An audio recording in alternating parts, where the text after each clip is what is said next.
Thorpe Park's new 2019 park event schedule was announced recently, and it has garnered an extremely irrational response from the UK coast community, to the point where I actually feel like I have to come to their defence. Now, if you know me, you'll know I'm not exactly the biggest fan of Thorpe Park or their recent decisions.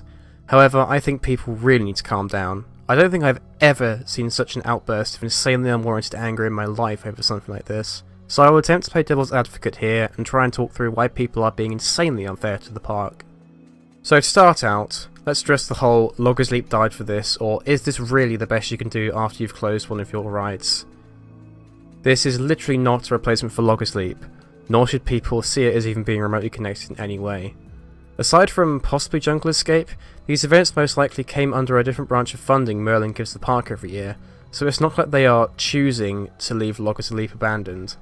This set of events has nothing to do with the major capex investments at all, so please stop acting like Thorpe are just doing this.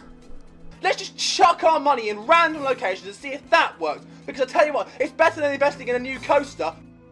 To kind of add on to this, there's also the whole entitlement thing of, I want something done to the land by Loggers Leap. I want something done on the island behind Swamp. Stuff like that takes a very long time to plan, and since most of the recent large-scale projects haven't really done too well in terms of numbers, it's going to take some time before Merlin deem the park stable enough to put a significant investment in. They'll need to wait until there's a much more solid guarantee of getting a return, which is pretty much how basic business works at the end of the day. Anyone heard of the massive toll the failure of I-305 was on King's Dominion? It set the park back almost 10 years before they were able to fully recover and secure funding for a large-scale attraction like Twisted Timbers, so give it some time. Events like this are designed to tide over the years where there won't be too many large-scale projects going in, so please just be patient. Last of all, there is a massive misconception about who this sort of event is even for.